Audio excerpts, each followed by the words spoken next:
ओम शांति। 9 अक्टूबर।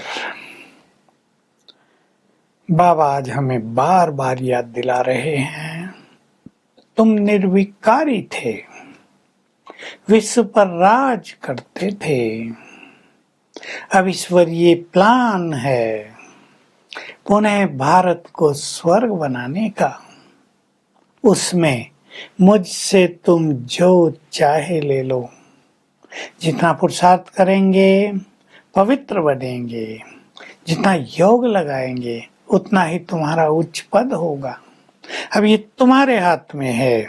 चिंतन करो, हमारे मम्मा बाबा विश्व महाराजन महारानी बनते हैं, हम क्यों न बने। हम भी तो वैसे ही बने। अब तुम्हारे ऊपर है, राज प्राप्त करो या दास दासियां बनो। बाबा याद दिला रहे हैं, तुम माता पिता कहते आए भक्ति मुझे, तो तुम मेरे बच्चे हो ना। संसार में इस बात को बहुत कम लोग जानते हैं, माता पिता का राज क्या है। लौकिक माता पिता होते भी किसे हम माता पिता कह रहे हैं।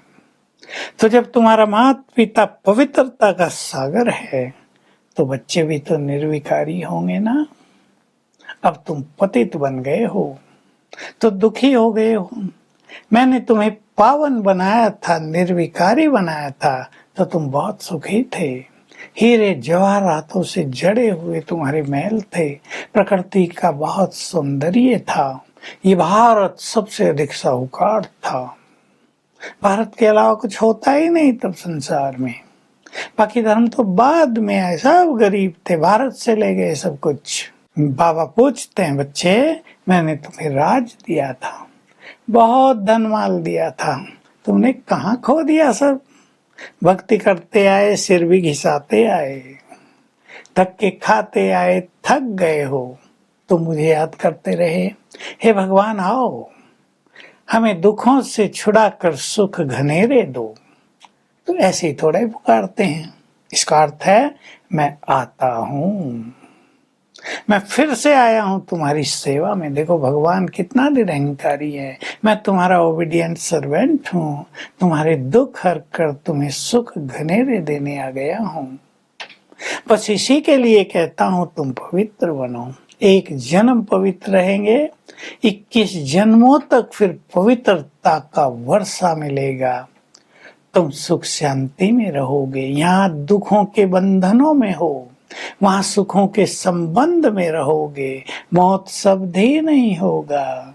मनुष्य को, देवताओं को लगेगा शरीर पुराना हो गया, अब इसे छोड़ते हैं, खुशी से छोड़ेंगे, नया मिल जाएगा। ये मर गया ये शब्द ही नहीं होगा, वहां रोने की तो बात ही नहीं है वहां।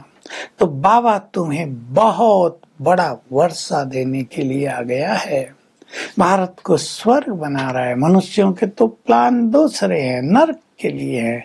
उन दिनों 5 इयर्स प्लान बहुत बनते थे, तो वो तो अपने प्लान बना रहे हैं। लेकिन तुम जानते हो ये खेल ही खत्म हो रहा है, किसी के प्लान चलेंगे ही नहीं, क्योंकि तुम पावन बन रहे हो, तुम मनुष्य देवता बन रहे हो। तो जब तुम बहुत सारे मनुष्य देवता बन जाओगे तो तुम्हारे लिए नई सृष्टि चाहिए, पवित्र सृष्टि चाहिए।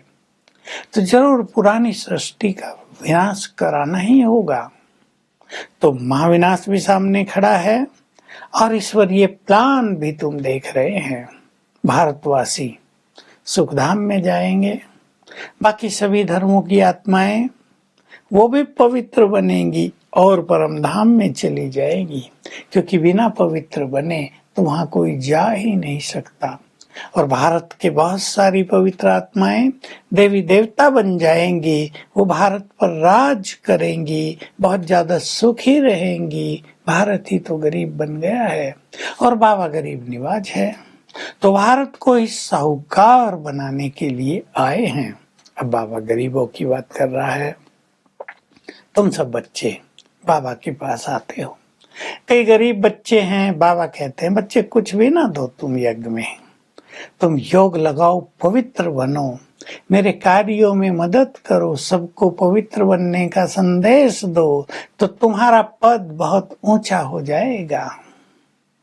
तुम राज करने लायक बन जाएंगे।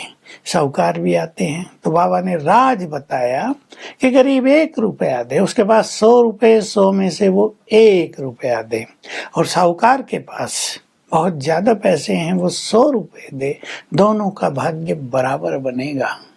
बच्चे पैसा देते हैं, अब बाबा को तो तुम्हारे पैसे चाहिए नहीं, मैं तो परम धाम में चला जाता हूँ, तुम्हें सब कुछ देने के लिए मैं तो आया हूँ।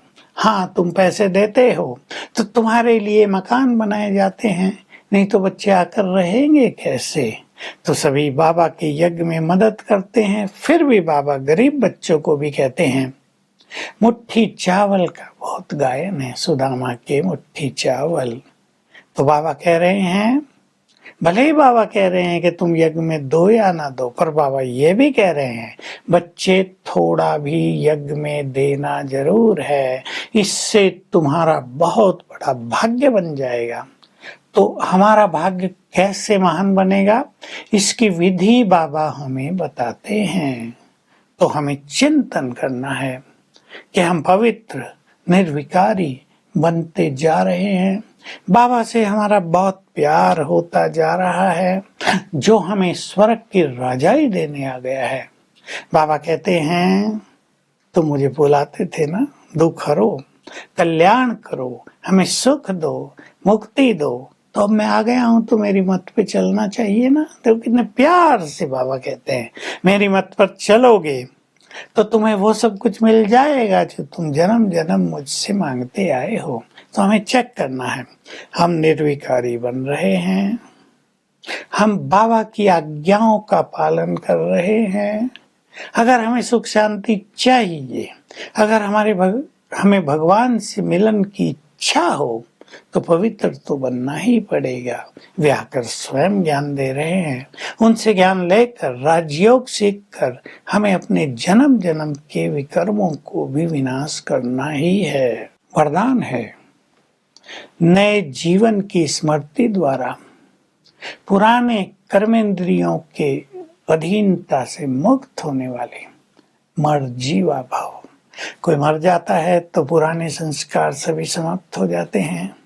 तुम भी उस दुनिया से मरकर बाबा की गोद में आए हो, तो उस दुनिया के पुराने शरीरों के जो कर्मेंद्रियों के रस थे, उनके जो वश थे तुम, उससे अब तुम्हें मुक्त हो जाना चाहिए। तो हमारा नया जीवन है, हम मरजीवा हो चुके हैं, इसलिए हम कर्मेंद्रियों के वश हो ही नहीं सकते, क्योंकि वो तो हमारी पिछली बात थी। स्लोगन है, अमृत वेले स्वयं को परमात्म स्नेह में समा दो, तो किसी भी मनुष्य का स्नेह तुम्हें आकर्षित नहीं कर पाएगा।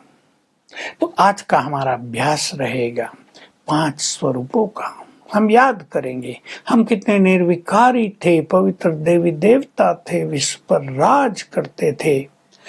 अपने आदि स्वरूप को, पूज्य स्वरूप को, ब्राह्मण, फरिश्ता और आत्मिक स्वरूप को हर घंटे में एक बार याद करेंगे। Om Shanti. To watch Peace of Mind channel videos on YouTube, subscribe us on youtube.com/tvpeaceofmind.